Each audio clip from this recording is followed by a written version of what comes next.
Now, as we draw closer to Doomsday, and if nothing else, the trailer for Doomsday, which is probably going to come out in August to coincide with San Diego Comic Con, there's been a lot of talk online about Steve Rogers. What's he doing? Some people have said, "Oh, he just I can't believe he just sat there and did nothing while Bucky was became an assassin and let Howard Stark down." All this again, according to Endgame, which I do not like. I just like the ending. I really don't like Endgame because I don't like time travel movies in general when they get into the whole paradox because they always contradict themselves. They always try to be clever. And it comes from Star Trek The Next Generation.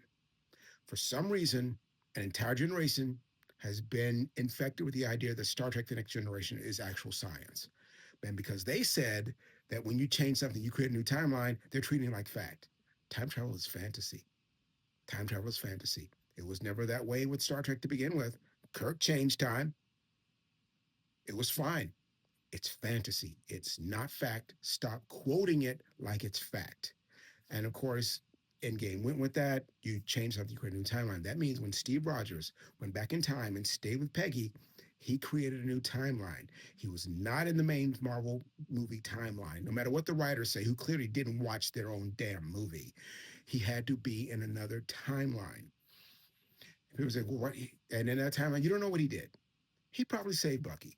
Because if there is one constant in Steve Rogers from his appearance in Captain America to Endgame, if he sees something wrong, he changes it. He goes to stop it. If it's a guy in a movie theater, he changes it. If a government agency is corrupt, he's bringing it down. He doesn't believe in the UN ratification, which is questionable because a sovereign nation said you can't come here. He says, "Well, I'm going to go anyway." He went against it. Thanos won. I don't care. I'm going to undo it. If he sees it's wrong, he's going to go against it. He would not just sit on his ass and just watch all the events of the Marvel universe unfold. The problem is, the more he changed, the more it became a world where he couldn't predict what was coming.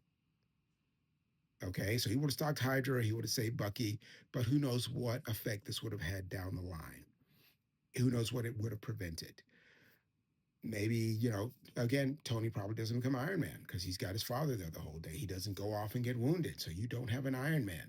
It may have stopped Ben Parker from dying. So Spider Man just stays an entertainer. You don't know what's going to happen. So we don't know anything about Steve Rogers' life in the other timeline. So I keep seeing that, and it's been annoying me. So I just thought I'd come here and rant about it. We don't know what's happened in that timeline according to the rules of Endgame. We don't know. And if they say he was in the main timeline, just sitting back doing nothing, they didn't watch their own damn movie. But again, the moral problem is there's a Steve Rogers in that timeline that's sitting at the bottom of the ocean while he's living with Peggy. That's a huge moral problem. He's just going to leave this other guy there where he takes his life. Major, major problem. So, yeah, I don't like time travel movies as a rule, especially when they treat Star Trek The Next Generation like it's science. It's not.